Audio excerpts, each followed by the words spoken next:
Gracias. Y ahora pues ya se usa, ¿verdad?, el iPhone y el iPad. Y hay muchos que pues ya ni la Biblia traen el domingo porque ya con su iPad, ¿no? Pero yo siempre les digo, no hay como tenerla así para abrirla, para apuntar, para hacer notas, en fin, ¿verdad? No hay como tener la palabra de Dios aquí. Y pues ya en el avión y todo, pues sí, todo el mundo trae su app ya de la Biblia. Yo traigo 3, 4 versiones de la Biblia para poder estudiarla, pero no hay como ya para estudiarla y oírla y predicarla, tener aquí el libro bien abierto. Muy bien. Abran sus Biblias en el capítulo 8 del libro de Daniel y vamos a comenzar a desarrollar esta conferencia sumamente interesante acerca de un personaje tan controvertido desde hace muchos años, llamado en la Biblia el Anticristo. Y en el capítulo 8 del libro de Daniel, porque es uno de los libros junto con el Apocalipsis que más menciona y detalla el carácter del Anticristo, nos damos cuenta por qué el mundo ahorita está como está. Vamos a ver del versículo 23 en adelante para que más o menos tengan ustedes una idea. Y no es una coincidencia que desde 1946 hayan comenzado a aparecer objetos voladores no identificados, conocidos como los famosos ovnis. No es tampoco coincidencia que han pasado casi 5.500 años de historia y la ciencia, astrofísicos, ingenieros, hidráulicos, arqueólogos, geólogos, no han podido determinar quién construyó las pirámides de Egipto, quién hizo las ruinas de Stonehenge en Inglaterra, las de Machu Picchu en Perú, los círculos grandísimos que están arriba del mar de Galilea, en el norte de Israel, que solamente desde un avión lo puedes ver, y son piedras de más de 100 toneladas, formadas en círculos, apuntando todas hacia los signos del zodíaco y hacia los 4 puntos cardinales del mundo. Hasta ahorita los geólogos y los sociólogos no han podido entender la civilización maya, la misteriosa civilización maya que apareció y desapareció. No saben cómo, no saben por qué, pero cómo es posible que los mayas hace 3.500, 4.000 años, sin telescopio, sin calculadora, sin computadora, hayan podido calcular el año de 365 días, el año lunar, y haber podido tener las investigaciones astronómicas que hasta que Galileo Galilei, 1620-25 más o menos, comenzó a hacer experimentos con los primeros telescopios, los mayas hayan podido tener conocimientos avanzadísimos, cuando la mayor parte de los historiadores dicen que venimos del hombre de Cromañón, del hombre de Pekín, del hombre de Neandertal, que venimos de los changos y que venimos evolucionando, cuando estas evidencias históricas nos demuestran que hace 4.000 años, 4.500 años, eran muchísimo más inteligentes que nosotros. Entonces, o hace 4.000 años o 5.000 años el mundo estaba en la agricultura, con ni tractores tenían, y ya estamos hablando de que tenían conocimientos astrofísicos y astronómicos, arquitectónicos, con qué sierras cortaron las piedras de 200 toneladas, cómo los amontonaron en la pirámide de Giza, en el Cairo, en Egipto, con qué sierras de esmeril pueden haber tenido ese avanzado conocimiento para haber hecho lo que hacen, y han hecho cientos de experimentos para tratar de imitar o descubrir por qué las hicieron, y hasta este momento nadie lo ha podido saber. Pero cuando abrimos este libro, nos damos cuenta que mientras más nos acercamos al final de la consumación de la historia humana, más luz el Espíritu Santo nos va a revelar acerca de lo que ya está aquí escrito, pero no lo podíamos entender. Les voy a dar un ejemplo para que puedan ustedes comprender lo que trato de decirles. Hace 2.600 años el libro de Daniel, que es el que vamos a ver ahorita rápidamente, le dice Dios a Daniel en el capítulo 12, versículo 4, en los últimos tiempos el conocimiento aumentará, Pero fíjense lo que le dice Dios a Daniel: sella, sellar es poner un candado. Sella esta profecía y van a pasar 2600 años y nadie la va a entender. ¿Por qué? Porque es hasta los últimos tiempos. Entonces, todos estos siglos que han pasado, podían venir la gente y los teólogos y los escatólogos a Daniel y Apocalipsis, y pues no, pues es una confusión tremenda. Y yo conozco cantidad de pastores que todavía me dicen que tienen miedo de predicar el Apocalipsis porque todavía no lo entienden y cronológicamente no lo han podido ordenar para poder desarrollarlo y enseñarlo. Esto es increíble. Pero cuando venimos a la Biblia y de veras tenemos la paciencia y la vida, quiero decirles algo, es muy importante para entender la Biblia ser puros sexualmente. Esto es la primerísima condición, la pureza del corazón. Nuestra vida tiene que estar limpia por dentro, nuestra alma, para que el Espíritu Santo no tenga ningún estorbo en revelar a mi mente y yo no tenga imágenes de pornografía, ni estar pensando con otra mujer que no es mi esposa, etcétera, etcétera. El Espíritu Santo es más sensible que una paloma, por eso le compara con una paloma. Y Él sabe cuando tú ves a una mujer que no es tu esposa, cuando te aprovechas con tu novio o con tu novia, y todas estas cosas molestan a Dios, porque es un Dios santo. Pero eso sí, ¿verdad? Cuando se trata, a ver, explíqueme la predestinación. Y explíqueme esto, ¿y por qué no entiendo estas cosas? ¿Y sabes por qué? Por tu vida sucia. Porque cuando comiences a limpiar tu vida y a tomar en serio a Dios, no te imaginas de qué forma se va a ampliar tu capacidad de percepción y de discernimiento espiritual para que entiendas las cosas profundas de Dios. En uno de los salmos dice la Biblia: al pueblo Dios le dio a conocer sus obras, a Moisés sus caminos. Qué tremendo está esto. O sea, el pueblo vio cómo cayó agua en el desierto, cómo cayeron codornices, cómo pudieron ser sostenidos en un desierto sin nada, y lo único que el pueblo quería era ver milagros, milagros, milagros, milagros. Pero durante 40 años el pueblo en el desierto nunca tuvo el conocimiento de los caminos de Dios. ¿Por qué Dios hace lo que hace? Y esta es la razón también por la cual muchos cristianos se desaniman y se frustran. Es que no me ha funcionado el cristianismo y Dios no me ha contestado mis oraciones. Y la raíz de todos los problemas es el pecado. Nuestra vida sucia, nuestra vida que no está limpia delante de Dios, las tranzas, la deshonestidad, la falta de integridad, en todas estas áreas tenemos que tener muchísimo cuidado para que podamos dejar la libertad al Espíritu Santo y Él pueda ampliar nuestro entendimiento. Y en esta generación, como dice Daniel 12, los entendidos entenderán. Y dice los salmos, ¿verdad? Dichoso el hombre que guarda los mandamientos de Dios, porque entenderá el temor de Dios. Y si tú no quieres seguir a Cristo cargando una cruz, no lo sigas. Y si no quieres negarte a ti mismo, te va a costar más trabajo. El otro día tuvimos un caso, mi esposa y yo, de una pareja, que él va a una iglesia y la esposa va a otra iglesia. Pero la esposa es la directora de la escuela, es la directora de la femenil de la otra iglesia, pero no quiere ir a la otra iglesia de su esposo. Pero es directora de la femenil y ella dice que quiere seguir a Cristo, pero sin una cruz, porque la Biblia dice que la esposa debe seguir al marido. Entonces, ella si es cristiana debe entender algo. Una cruz es seguir a Cristo haciendo sacrificios.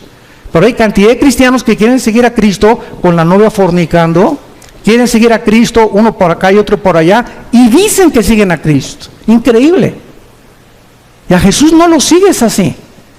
Implica sacrificio seguir a Cristo. Tenemos que entender esto y negar nuestros intereses personales. Una mujer de Dios dice: Padre Santo, me gusta mi iglesia, pero mi esposo va a otra iglesia y a menos que no sea una secta, no tienes por qué seguirlo, pero no era una secta, era otra denominación.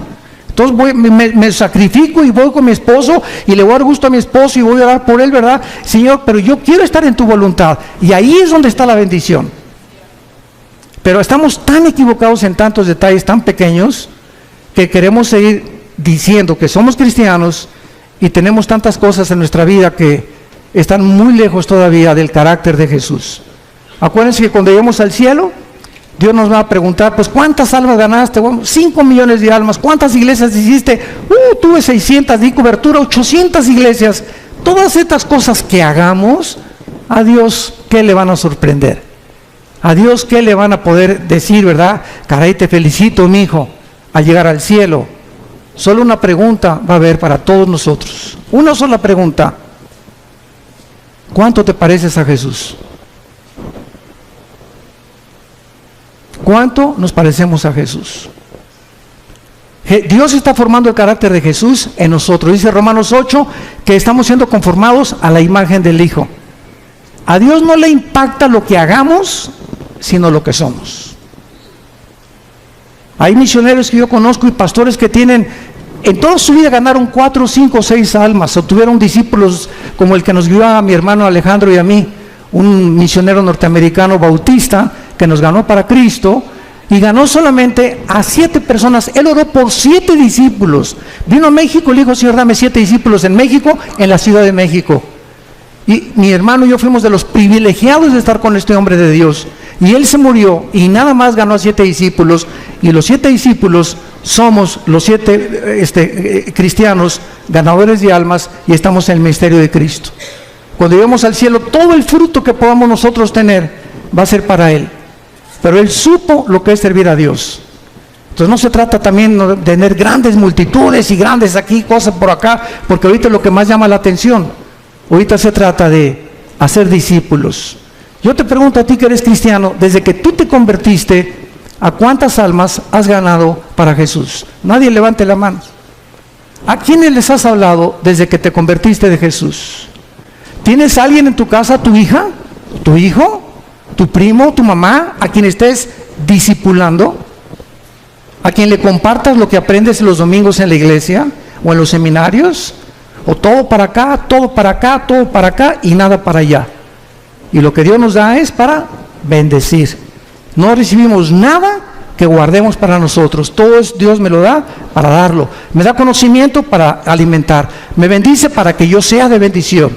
Me fortalece para que yo fortalezca. Me anima para que yo anime. Nunca nos quedamos con nada, porque es cuando comenzamos a vivir para nuestros propios intereses. El anticristo va a ser la personificación de la maldad, la obra de arte de Satanás. Dice en el libro de Daniel capítulo 8 versículo 23, y al fin del reinado de estos, está hablando de Babilonia, el actual Irán, que Babilonia es Irak, lo vamos a ver ahorita, Irak, Irán, Grecia y lo que fue el antiguo Imperio Romano. Cuando terminaran estos 4 naciones y desaparecieran del mapa y volviera otra vez el anticristo a resurgirlas otra vez y a revivir el antiguo Imperio Romano y el Imperio griego para que el anticristo pueda preparar su entrada, dice la Biblia que cuando los transgresores lleguen al colmo, se manifestará un rey altivo de rostro, entendido en enigmas. En otras palabras, Dios no va a levantar al anticristo hasta que la raza humana llegue al colmo. Yo les pregunto, ¿qué es llegar al colmo? La Biblia nos los enseña. Hubo 2 ciudades en la Biblia, en Génesis 18 y 19, Sodoma y Gomorra. Y Dios le dijo a Abraham, oye Abraham, ven para acá. No voy a revelar nada sin que tú no lo sepas. Voy a destruir esas 2 ciudades. ¿Pero por qué? Le dice Abraham. Porque no hay justos en las ciudades. No los voy a destruir por la depravación sexual que hay, sino porque no hay justos suficientes para que yo no las destruya. ¡Qué tremenda lección de Dios! Y pues ya saben todos, ¿verdad?, que Abraham le dijo a Dios, oye, si hay 50 justos, la perdono. 40, la perdono. Y no encontraron más que uno solo, Lot. Porque hasta la esposa se quedó convertida de sal. Entonces vemos que Dios actúa cuando llegan al colmo las maldades y cuando los buenos ya no hacen nada. Dice el dicho que los malos duran hasta que los buenos no hacen nada. Entonces, vivimos una época, como les decía en la mañana del desayuno, donde estamos acostumbrándonos a que sea normal la inmoralidad que nos rodea. Las revistas, vas al dentista y revistas de pornografía. En la mañana Vidito y Capulina también ya, quién sabe, con chavas arriba de sus rodillas. En las telenovelas ya es un asco, ¿verdad? Todas las cosas que pasan en las películas. Ya es impresionante por todos lados las espectaculares, ya de descarados. Tú vas ahorita, por ejemplo, a Toronto, Canadá, y hay una mujer desnuda de casi 50 metros de altura, el espectacular. Vas a Alemania y en los trenes hay puras fotos pornográficas en los trenes, en los metros de Alemania. En Holanda ni se diga.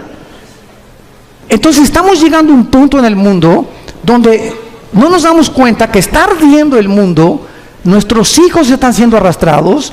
Hay más de 17 millones de sitios pornográficos en el internet. Y tus hijos y mis hijos tienen acceso al internet. Y si no los vigilamos y no los cuidamos, van a crecer infectados en la mente, completamente desorientados acerca de qué es el sexo. Y esta es la razón por la cual hemos llegado ya al punto que Estados Unidos, si el Partido Demócrata hubiera ganado la elección, hubieran votado por los elementos transgénero en junio de este año. Porque el expresidente Obama autorizó que hubiera baños en Estados Unidos donde los niños pudieran usar el de las niñas y el de las niñas, los niños, si los niños se sentían que no eran niñas o que no eran niños. Este es el colmo. En junio del año pasado se legalizó los matrimonios gays en Estados Unidos.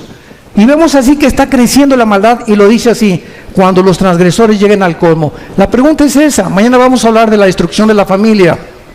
¿Hemos llegado al colmo?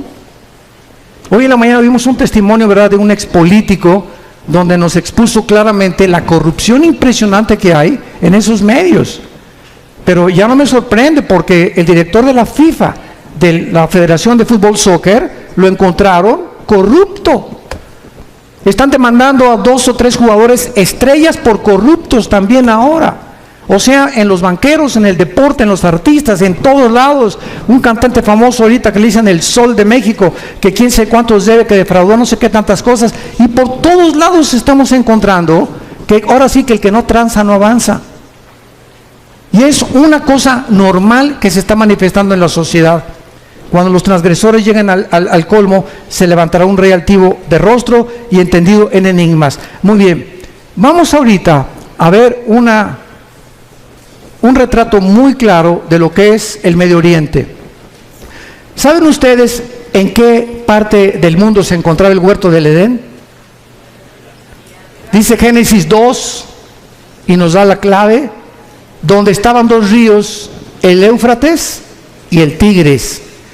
El río Tigris nace en Turquía y recorre todo el Medio Oriente, son como más de 2000 kilómetros, y desemboca en el Golfo Pérsico. Y es en esa área geográfica, entre el río Tigris y el río Éufrates, donde se encuentran las 2 naciones, ahorita en el siglo XXI, donde nació la civilización y donde se encuentra en la olla hirviendo y el conflicto que va a desembocar en la Tercera Guerra Mundial, que hablaré en la otra conferencia de esto.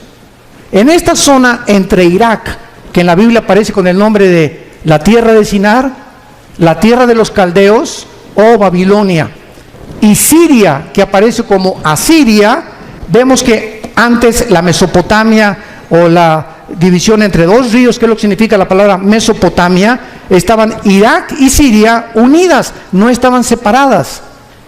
Líbano, Jordania, Irak, Egipto, hasta 1930, cuando sacaron los ingleses a los otomanos turcos, que gobernaron casi 500 años el Medio Oriente. Los ingleses lo sacaron, y cuando los ingleses repartieron el Medio Oriente y le dijeron a los judíos: ustedes en ese pedacito, ustedes en Saudi Arabia, ustedes aquí, ustedes allá. Francia e Inglaterra repartieron casi todo el Medio Oriente, y se formó el Medio Oriente tal como lo encontramos nosotros. Y si el Medio Oriente no se hubiera repartido en la forma en la que se encuentra, estas profecías no se hubieran cumplido.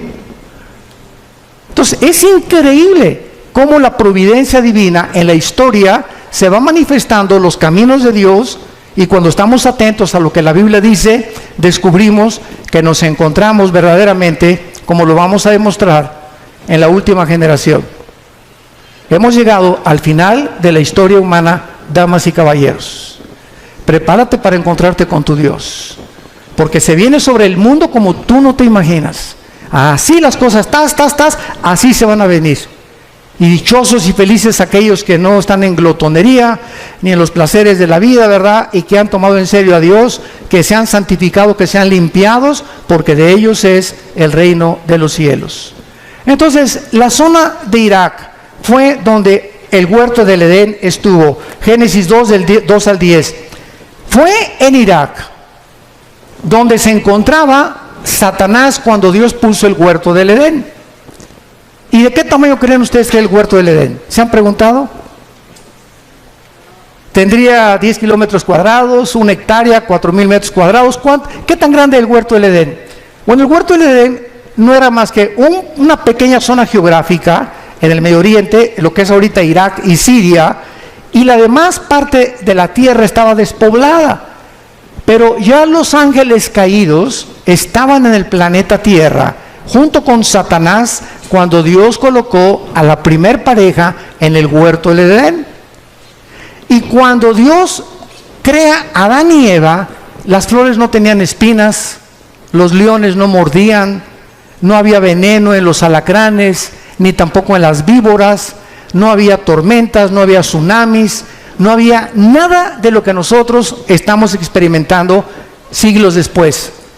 Cuando Adán y Eva peca, esto es muy importante, cuando Adán y Eva peca, Dios había asociado la creación a ellos. Si ellos permanecían en comunión con Dios, Dios bendecía la creación. Pero si ellos pecaban, escuchen esto, cuando pecaron, su genoma fue alterado. No sé cuántos sepan lo que es el genoma. Fue el proyecto con el cual terminó el siglo XX el presidente Clinton y el doctor Collins, que es la investigación del ADN o del ácido desoxirribonucleico que se encuentra en cada una de las células. Y en los millones de células que tenemos un software, para que me entiendan, en el siglo XXI, tenemos un software, tenemos un código genético de información inteligente. Y en cada célula de mi cuerpo se encuentra toda la información de cómo soy, de cómo eres. Tu tamaño de estatura, tu pelo, tus ojos. Venimos heredando desde Adán, los hombres el cromosoma Y, que las mujeres no lo tienen. Las mujeres tienen cromosoma XX, nosotros tenemos cromosomas XY. Y esta es la razón por la cual hasta 1860, cuando Gregorio Mendel descubre las leyes de la herencia, que entiende por qué José no podía meterse con María para que naciera el Hijo de Dios. Pasaron 2000 años. ¿Por qué José no tuvo relaciones con María para que naciera Cristo como tú y como yo? Pero se descubren las leyes de la herencia. 1954 el doctor Crick y el doctor Watson descubren la hélice del ADN. El siglo XX termina con el descubrimiento más grande científico de la historia, el proyecto del genoma humano, donde dice el presidente Clinton en la Casa Blanca: hemos entrado por primera vez a descubrir el libro de la vida. Y desde que el hombre comienza a introducirse en el ADN y a investigar el ADN, que es lo que determina nuestra genética de cada uno de nosotros, descubren la mayor parte de los científicos ateos que era imposible que viniéramos de Chita, que la mentira y el fraude intelectual más grande del siglo XX, darwiniano, como decía el ministro de propaganda de Adolfo Hitler, Joseph Goebbels, cuando una mentira se predica 10 años, 100 años, se acaba aceptando como una verdad. Entonces comienza el siglo XXI y cantidad de científicos ahorita ateos, que estamos viéndolos en internet, se están convirtiendo porque el ADN niega que el ADN de un mamut sea igual al de un camello o al de un rinoceronte, o el ADN del chango sea igual al de la águila, o el del águila sea igual al del halcón, y cada uno de nosotros tenemos en cada especie, porque hay 4 especies: la especie humana, la especie animal, la especie de las aves y la especie de los peces. Y no venimos las 4 especies que hay, o las 4 características o elementos que forman el mundo que nos rodea. Ninguno tiene el mismo ADN, como ninguno tiene las mismas huellas digitales. Increíble. Entonces comienza la ciencia a ser revolucionada, y entendemos que cuando Adán y Eva pecaron, cambió la genética de la creación. Las rosas comenzaron a crecer con espinas. Los animales se comenzaron a volver feroces. Comenzó la naturaleza a volverse enemiga de nosotros, con tornados, con huracanes, con inundaciones, etcétera, etcétera. Comenzaron a propagarse todo lo que se llama la propaganda bacteriológica, los virus, los microbios que comenzaron a atacarnos, se volvieron nuestros enemigos, y todo debido al pecado humano. Por eso dice Romanos 8 que la creación gime a una, esperando la redención de nosotros, porque cuando seamos redimidos nosotros, la creación regresará al huerto del Edén otra vez.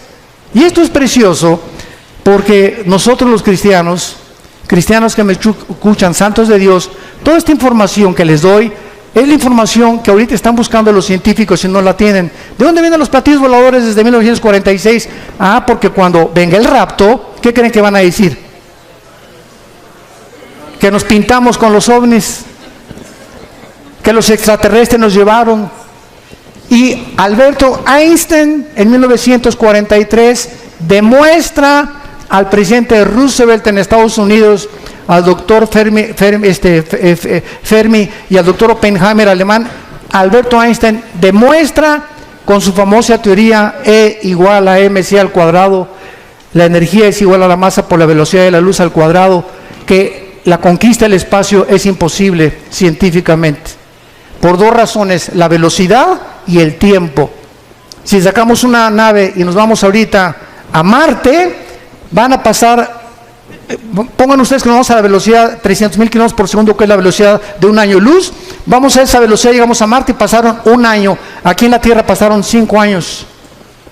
Entonces, si tu esposo tiene 30 años y se va a Marte, y tú tienes 25, él te lleva 5 años de edad, y allá pasan 10 años, cuando él regrese, tú vas a parecer su abuela.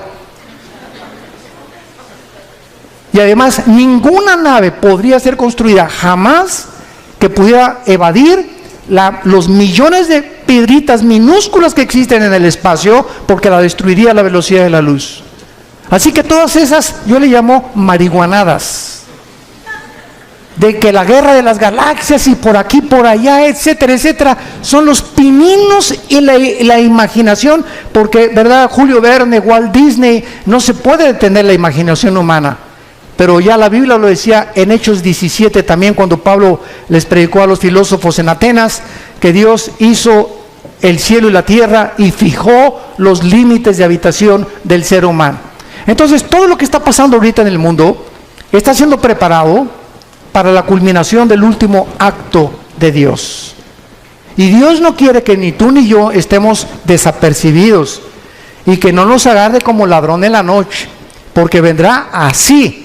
Y si llega la oportunidad a tu vida y Dios te quiere usar para algo en este tiempo y tú no estabas listo, no estás preparado, has estado jugando con Dios en los últimos meses, últimos años, la oportunidad no te vuelve a venir.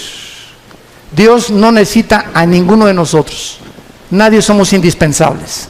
Se brinca y Dios agarra a Pepe, o agarra a Carmelita, o a Lupita, o a Juan, pero Dios termina su plan. Nos da el privilegio que seamos nosotros los que le sirvamos. Aprovechémonos de este privilegio. En tercer lugar, ahí fue en Irak donde cayó el ser humano. En cuarto lugar, ahí fue en Irak donde se profetizó, Génesis 3:15, la primera profecía de que el Mesías destruiría a la semilla de Satanás, y la semilla de Satanás bloquearía el nacimiento de la Virgen María, que sería Jesucristo. En quinto lugar, ahí se ilustró el primer evangelio, Génesis 3:21, cuando Dios viste al hombre. Es el primer evangelio predicado en imágenes. Es Dios el que nos cubre.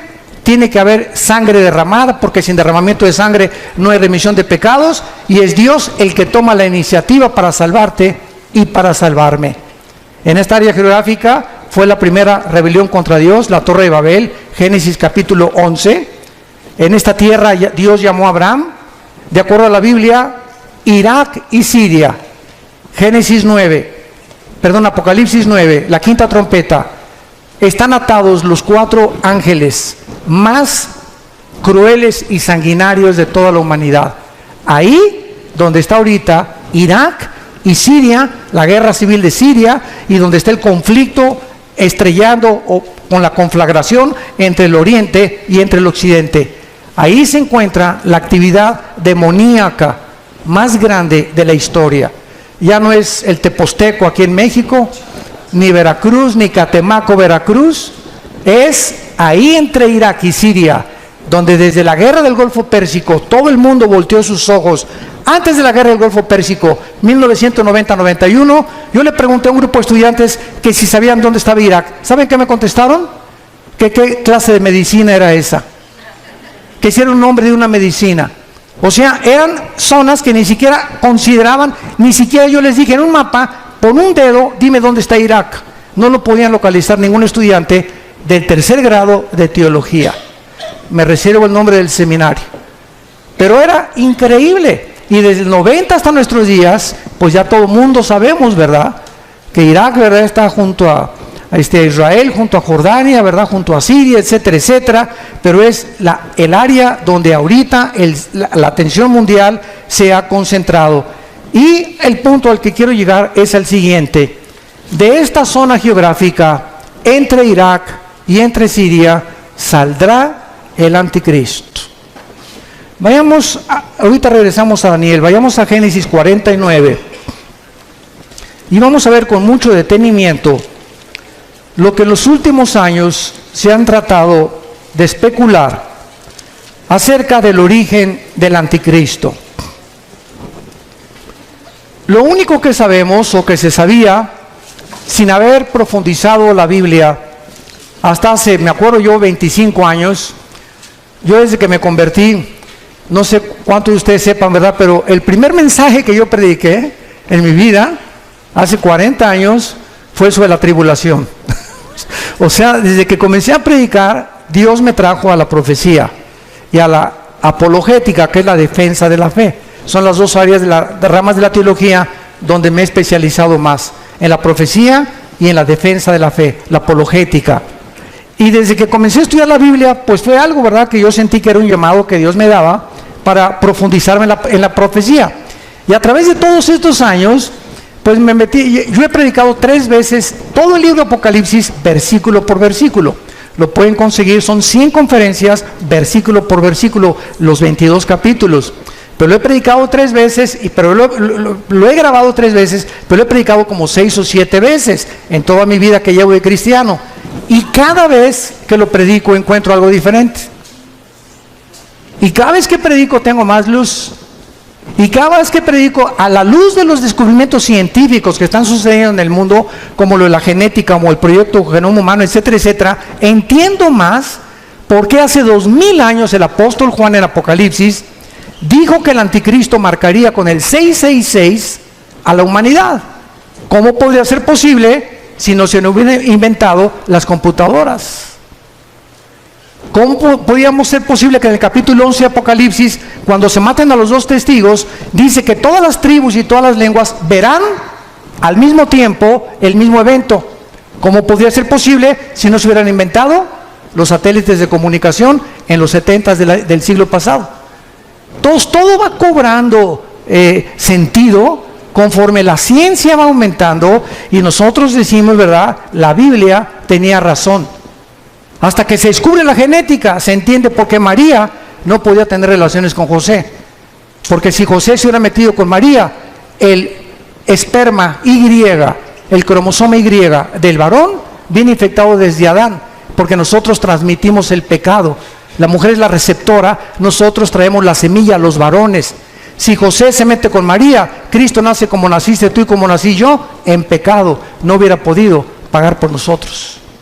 Tenía que nacer con un cromosoma que fuera el Espíritu Santo el que fertilizara el óvulo o las dos X de los cromosomas de María, para que Dios pusiera el cromosoma Y de una forma divina y el Hijo de Dios naciera hombre y naciera Dios también. Todas estas cosas las comenzamos a comprender gracias a los descubrimientos de la ciencia. Y cuando la ciencia descubre algo, la ciencia dice, la Biblia se nos adelantó. Y la Biblia es más moderna que el periódico Mañana en la Mañana. Todo lo que estamos viendo ahorita, ya la Biblia lo decía, pero pues los cristianos siguen con Ricas y Famosas, el Calimán, las telenovelas, peleándose, viviendo en pecado, queriendo saber cosas y teología, y me quiero ser pastor, o quiero ser misionero, o por qué no bendice Dios mi hogar, por qué no tengo dinero, por qué no prospero, etcétera, etcétera, simplemente porque hay una sola condición. La bendición para la bendición es la obediencia. No hay más, así de sencillo. Tú obedece este libro y obedece lo que Dios te dice, no te imaginas, no tienes la menor idea de cómo Dios te va a bendecir. En Génesis 49, dice el versículo 16 y 17, una profecía que hizo Jacob antes de morir. Dan juzgará a su pueblo. Dan era una tribu, como una de las tribus de Israel. Será Dan serpiente junto al camino, víbora junto a la senda, que muerde los talones del caballo y hace caer hacia atrás al jinete. Muy bien, de acuerdo a esta profecía, hace 25 años, yo estuve de acuerdo también. Y de acuerdo a Daniel 11, 35 y 36, que dice que el anticristo del amor de sus padres no hará caso. Y de muchas otras que parecen que el anticristo sería judío.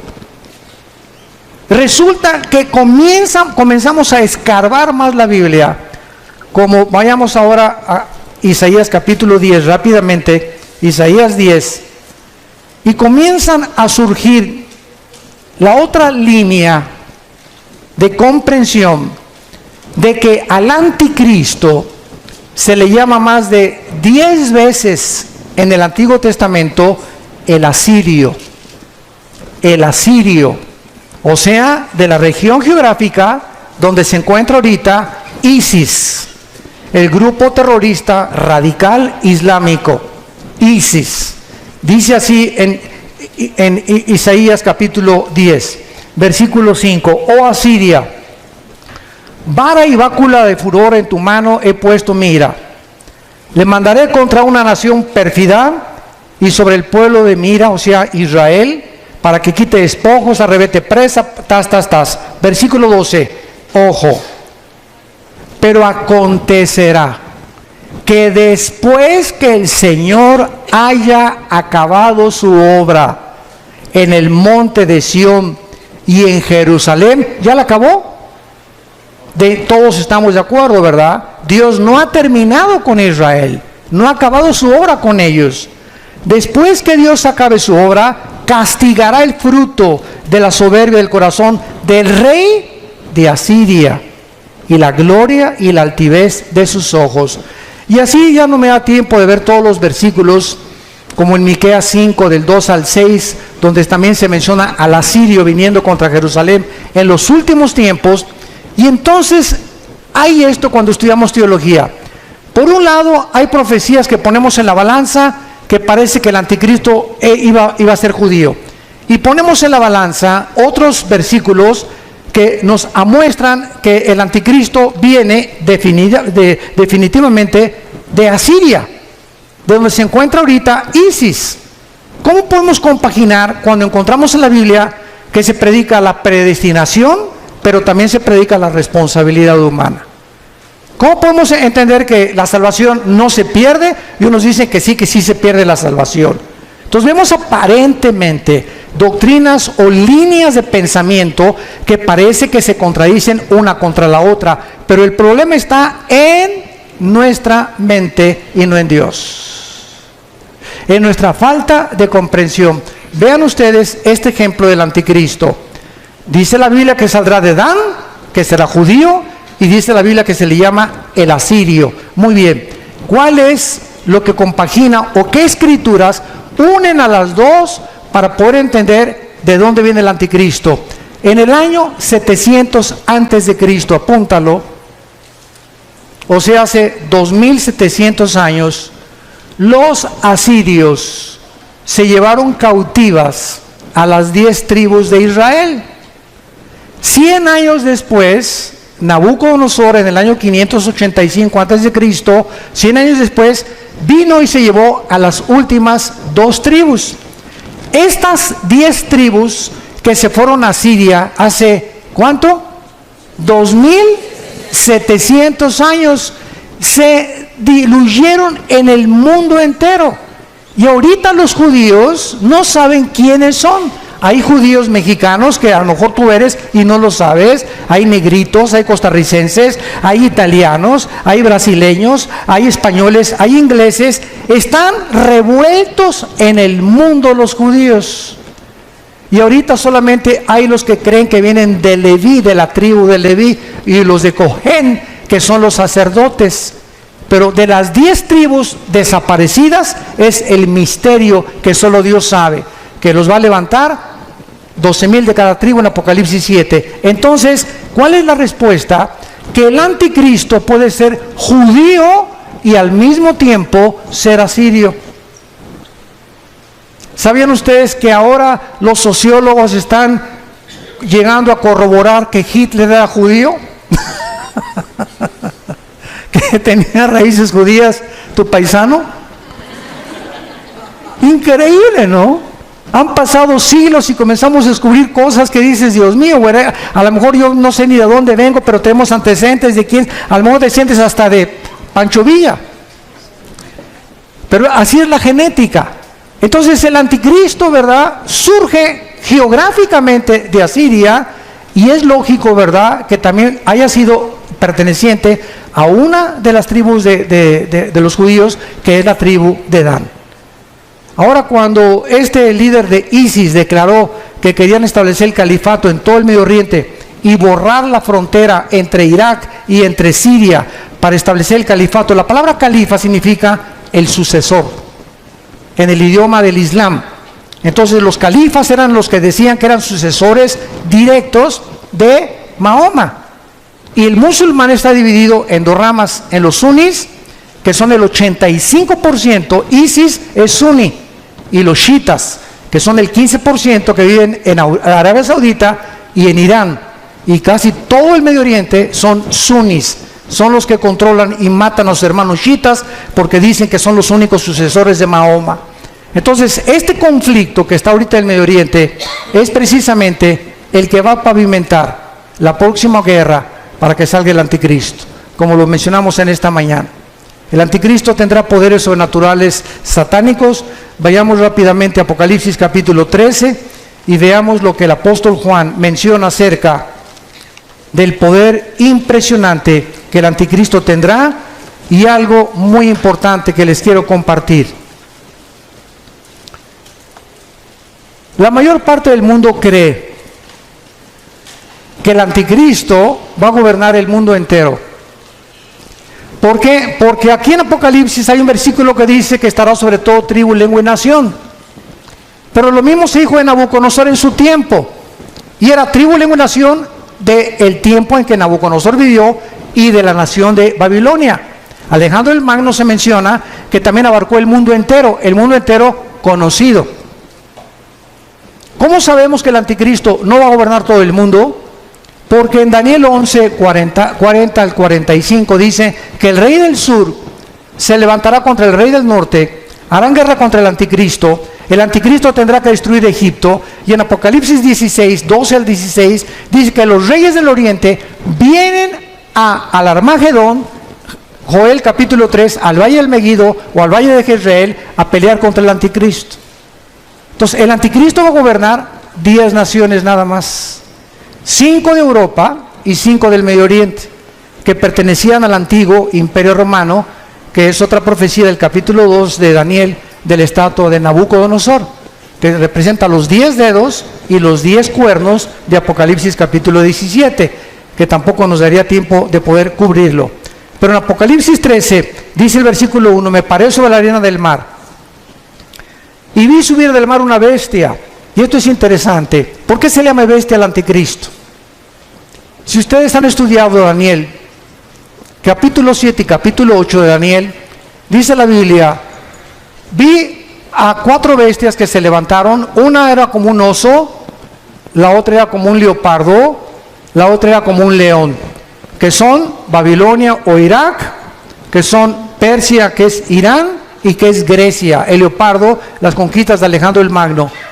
Pero cuando se descubre la 4ª bestia, no hay un nombre que el Espíritu Santo haya podido definir o adjudicarle al 4º imperio, que es el del anticristo, más que una bestia terrible.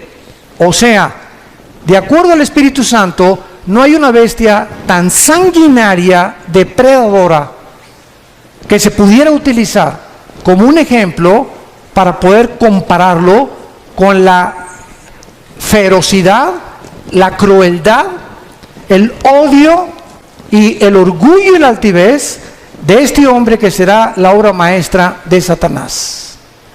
Y por eso se le llama simplemente una bestia.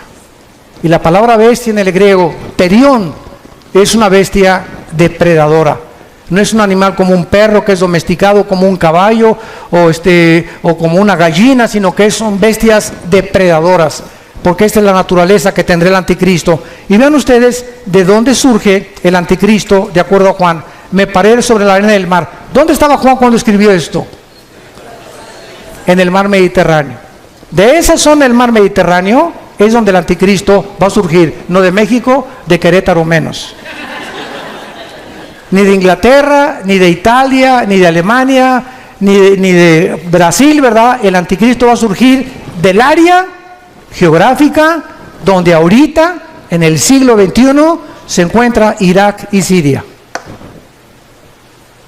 De esa área en la que está a punto de estallar una guerra, una vez que esta guerra explote, él saldrá de las ruinas a tratar los tratados de paz, a ofrecer maravillas de soluciones a la pobreza, a los problemas entre los árabes y los judíos, a los problemas bancarios, a los problemas de la economía, y el mundo se quedará absorto ante la inteligencia y los poderes sobrenaturales del anticristo. Dice en el versículo 5, también se le dio una boca que hablaba grandes cosas y se le dio autoridad para actuar. ¿Cuánto? 42 meses, que equivalen a 3 años y medio. Es todo lo que el anticristo va a gobernar. Los primeros 3 años y medio de la tribulación será para consolidar su reino y su imperio, y los últimos 3 años y medio será para poder pelear y tratar a través de la fuerza y de la violencia y de comprar y de corromper a muchos reyes y gobernantes del mundo su imperio, y tratar de gobernar el petróleo en el Medio Oriente, porque debajo de Irak, de Arabia Saudita y de Irán se encuentra el 65% de las reservas petroleras del mundo entero. No nos extrañe porque el Armagedón, que es lo que vamos a hablar después de esta conferencia, la Tercera Guerra Mundial, ahí se van a juntar, porque ahí es donde está el petróleo y es el oro negro, y el que controla eso va a controlar el mundo entero también. Y dice en el versículo 17 de Apocalipsis 17, y que ninguno pudiera comprar ni vender, sino el que tuviera la marca o el número de la bestia o el número de su nombre. Aquí hay sabiduría. El que tiene entendimiento, cuente el número de la bestia, pues es número de hombre y su número es 666. ¿Saben ustedes qué es la gematría? Apúntalo, gematría. Es la rama de la teología que estudia el valor de los números en las letras hebreas y griegas. ¿Por qué Dios escogió que la Biblia fuera escrita no en totonaco, ni en maya, ni en zapoteco, ni en otomí, ¿verdad?, ni con los aucas, o ni siquiera en lenguaje español o italiano o francés? ¿Por qué Dios escogió dos idiomas, el hebreo y el griego? ¿Por qué?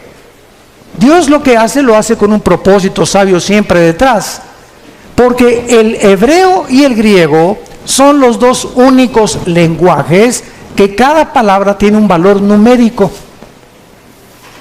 Por ejemplo, la famosa V de Víctor en el griego representa el 5, la X al 10, el 50 ¿cuánto? Ni sabes. La D, ¿verdad? Y el 50, el 1000, ¿verdad? Entonces, cada letra tiene un valor numérico, se llama la gematría. Cuando el Espíritu Santo escogió el 666, ¿saben qué significa? Porque dice aquí hay sabiduría, el que le entienda. ¿Cuál es el número de nosotros? El 6. ¿Cuál es el número de la Trinidad? El 3. 6, 6, 6 es el hombre elevado a Dios, elevado a la deidad, que es el sueño que Satanás le dijo a la mujer: serás como Dios. Entonces, el anticristo es la obra maestra de un ser humano que el Satanás toma y lo eleva a la capacidad de ser un Dios, aunque no era un Dios. Por eso se le llama el 666, el hombre elevado a la deidad o a la divinidad, que es lo que Dios quiere que nosotros tengamos cuidado. No somos dioses, no somos autónomos, somos agentes morales responsables. No nos creamos a nosotros mismos y debemos nuestra obediencia al Señor. Padre, te damos gracias por tu palabra en esta tarde, por permitirnos rascar simplemente tus profecías y tener un poco más de conocimiento de tu programa y de tu plan en la historia y para los tiempos humanos. Te pedimos, Señor, que cada día que pase recordemos el consejo que le diste a Josué. Josué, hay 7 naciones delante de ti en Canaán, y te voy a dar el secreto, Josué, para la victoria. No es con espada ni con ejército, no es con la valentía del caballo, no hay sabiduría ni conocimiento ni inteligencia contra Jehová. Josué, de día y de noche, medita, lee, memoriza mi palabra. Este es el secreto de la vida para poder vencer. Llena tu corazón de mi palabra, memorízala, reflexiónala, pondérala, piensa en ella de día y de noche. Y te prometo algo, Josué, todo lo que hagas va a prosperar, porque has creído lo que te he dicho. Oh Dios, que podamos ser hombres y mujeres de tu palabra, que podamos tomar en serio tu palabra, que no solamente la leamos el domingo o un devocional de 15 minutos, sino que la memoricemos, la estudiemos, la profundicemos y la guardemos en nuestro corazón todos los días, para que descubramos el poder, la energía que nos da tu palabra para sostener nuestro cuerpo y nuestra mente libre de opresión, de estrés, de incertidumbre e inseguridad para el futuro. Porque yo guardaré en completa paz a aquel cuyo pensamiento en mí persevera, dice el Señor. En el nombre de Jesús. Amén.